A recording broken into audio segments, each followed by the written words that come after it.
Good morning students. अभी आप concept start कर चुके हो इलेक्ट्रिक फील्ड इंटेंसिटी का।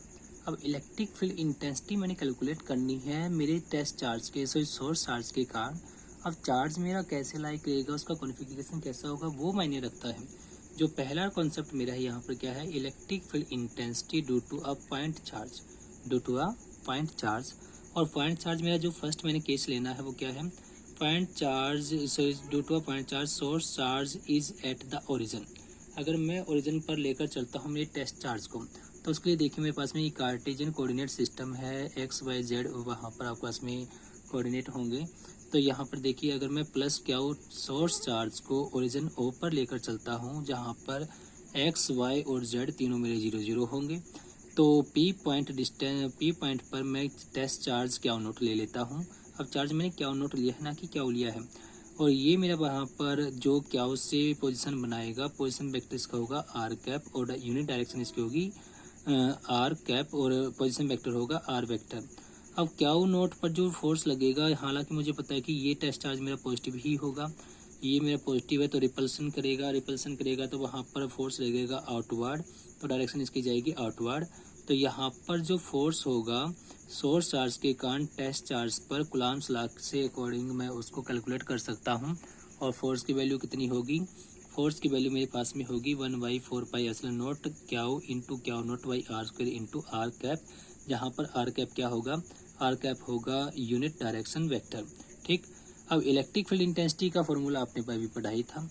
इलेक्ट्रिक फील्ड इंटेंसिटी आपके पास में क्या थी, इलेक्ट्रिक फील्ड इंटेंसिटी आपके पास में इलेक्ट्रिकल फोर्स पॉइंट चार्ज आपके पास में था। इलेक्ट्रिकल फोर्स या electrostatic force per unit test charge आपके पास में ये था। तो वैल्यू मैंने फोर्स की अभी देखी थी 1/4πε0 Q into Q naught by R square into R cap मेरा डायरेक्शन के अकॉर्डिंग था। अब अगर मैं field intensity electric field intensity देखो तो एफ बाई क्या नोट कर दीजिएगा, क्या नोट से यहाँ पर क्या नोट कैंसिल आउट आपका हो जाएगा, तो वैल्यू जो बचेगी, वैल्यू आपके पास में होगी वहाँ पर कितनी, वैल्यू आपके पास में होगी वहाँ पर E is equal to 1/4πε0 into Q by R square into R cap. ठीक। और मैग्नीट्यूड की अगर बात करें तो मैग्नीट्यूड के लिए मुझे पता है कि डायरेक्शन को मैंने इन्वॉल्व नहीं करना, तो वो वहाँ पर क्या हो जाएगी, डायरेक्शन मेरी यहाँ से हटकर यहाँ पर ये आ जाएगा क्यू वाई आर स्क्वेयर। अब देखिए जो क्यू वाई आर स्क्वेयर मेरे पास में आया है, तो इस फॉर्मूले से अगर मैं देखूँ इलेक्ट्रिक फील्ड इंटेंसिटी मेरे पास में वहाँ पर जो आई है एक सिंगल सोर्स चार्ज के कारण, जो सोर्स चार्ज मेरे पास में लाई करता था कहाँ पर, ओरिजिन पर, ये डायरेक्टली प्रोपोर्शनल है magnitude of source charge, inversely proportional है स्क्वायर ऑफ डिस्टेंस का सोर्स चार्ज के साथ टेस्ट चार्ज का। ठीक। तो यहाँ पर देखा जाए तो इनवर्स स्क्वायर लॉ को ये ओबे करता है। और अगर मैं इसकी ग्राफ प्लॉट करता हूँ, और ग्राफ मेरे पास में देखी तो मैंने यहाँ पर ग्राफ प्लॉट किए हैं इलेक्ट्रिक फील्ड इंटेंसिटी का डिस्टेंस के साथ, तो मैंने यहाँ पर ई का वेरिएशन लिया है आर स्क्वायर से। अगर मैं ई का वेरिएशन आर स्क्वायर से लेकर चलता हूँ तो मुझे ग्राफ मिलेगा एक्सपोनेंशियली डिक्रीजिंग। और यहाँ पर अगर मैं इसका 1/r स्क्वायर के साथ लेकर चलता हूँ तो मुझे मिलेगा ये स्ट्रेट लाइन। ठीक। और स्ट्रेट लाइन मेरे पास में ओरिजिन से पास करेगी। एक बात यहाँ पर आपने नोट करनी है, और बात वो क्या है, अगर मेरे पास में जो आर डिस्टेंस है, अगर ये इन्फिनिटी को अप्रोच करती है, आर डिस्टेंस इन्फिनिटी को अप्रोच करने का मतलब आप समझ रहे हो क्या है, जो मैंने कहा था कि मेरे पास में क्या था, सोर्स चार्ज कैपिटल क्या था, पी पॉइंट पर मैंने क्या लिया था, स्मॉल क्यू टेस्ट चार्ज मैंने लिया था, इसके बीच की डिस्टेंस मेरे पास में आर थी। अगर ये इन्फिनिटी को अप्रोच करेगी तो इसका मतलब है कि पी पॉइंट मेरा इनफाइनाइट डिस्टेंस पर लाई करेगा मेरे क्यू चार्ज से, कैपिटल क्यू चार्ज से। तो मैं ये पाऊंगा कि जो रिलेशन मेरे पास में इलेक्ट्रिक फील्ड इंटेंसिटी का था 1/4πε0 क्यू बाई आर स्क्वायर, तो अगर आर मेरा इन्फिनिटी को अप्रोच करेगा तो ई मेरा अप्रोच करेगा किसको, जीरो को। अब जीरो को अप्रोच करने का मतलब क्या कि वो एग्जैक्ट जीरो नहीं होता है, अप्रोचिंग है उसकी जीरो को। इसका मतलब कि इलेक्ट्रिक फील्ड इंटेंसिटी एक पॉइंट सोर्स चार्ज के कारण क्या होगी, इनफाइनाइट रेंज ये रखेगी। इनफाइनाइट रेंज रखने का मतलब है कि इलेक्ट्रिक फील्ड इंटेंसिटी आपकी बहुत दूर तक एग्जिस्ट करेगी एक सिंगल सोर्स चार्ज के कारण, या सिंगल पॉइंट सोर्स चार्ज के कारण ये आपस में एग्जिस्ट वहाँ पर करेगी। देखिए अभी आपने जो पार्ट किया था केस नंबर फर्स्ट आपने किया था, वहाँ पर क्या केस नंबर फर्स्ट आपका था, वहाँ पर जब सोर्स चार्ज आपका ओरिजिन पर लाई करता है। लेकिन अब जो यहाँ पर हमने केस लेना वो केस क्या है, अगर सोर्स चार्ज मेरा ओरिजिन से अवे हो, अवे होने का मतलब है कि वो पोजीशन वेक्टर बनाए कहाँ पर, ओरिजिन के रिस्पेक्ट में।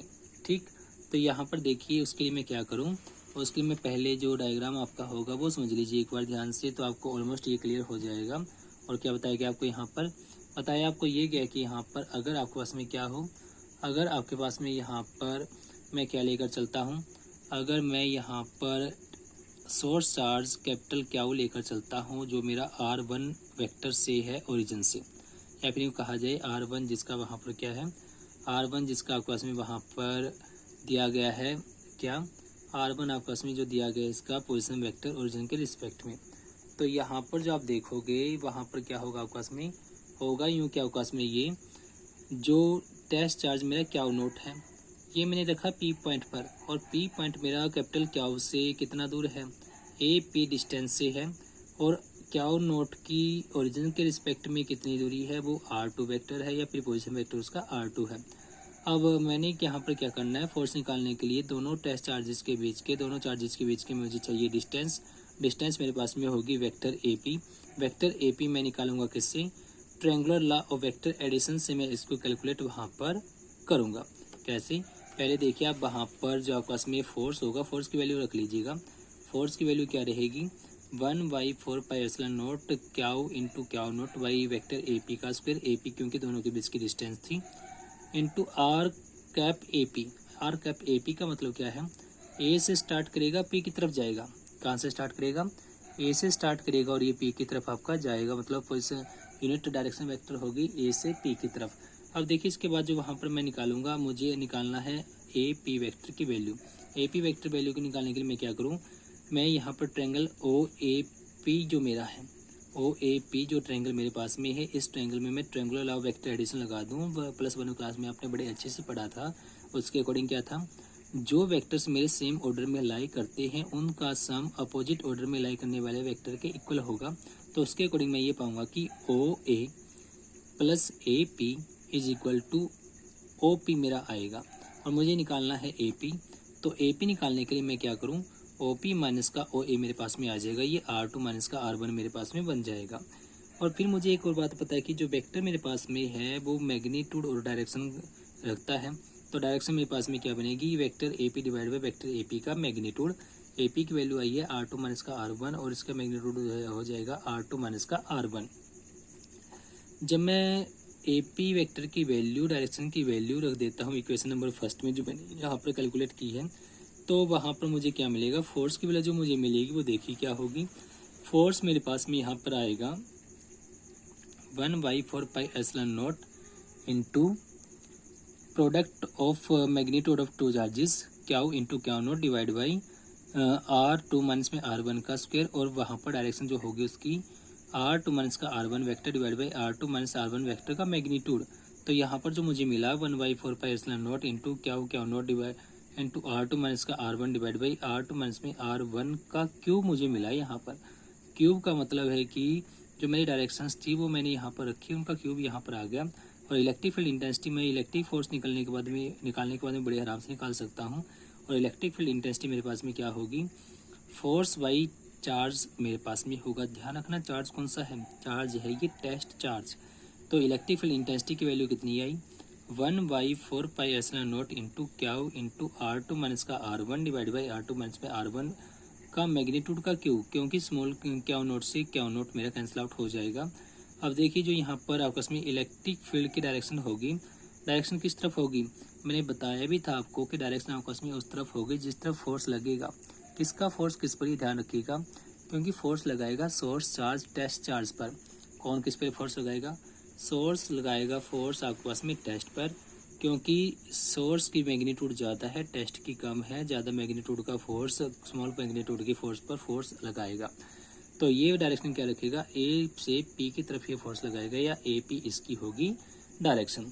तो अब तक जो आपने कंप्लीट किया है, सिंगल सोर्स चार्ज के कारण आपने सिंगल पॉइंट चार्ज के कारण कहो या फिर सोर्स चार्ज के कारण कहिए, आपने एक पॉइंट चार्ज के कारण इलेक्ट्रिक फील्ड इंटेंसिटी कैलकुलेट की है। और जो फॉर्मूला है वो ध्यान रखना, उसमें सिर्फ और सिर्फ रोल आएगा सोर्स चार्ज की मैग्नीट्यूड का, ना कि टेस्ट चार्ज की मैग्नीट्यूड का। टेस्ट चार्ज का वहाँ पर रोल है नहीं, वो कैंसिल आउट हो जाता है। ठीक है, थैंक यू।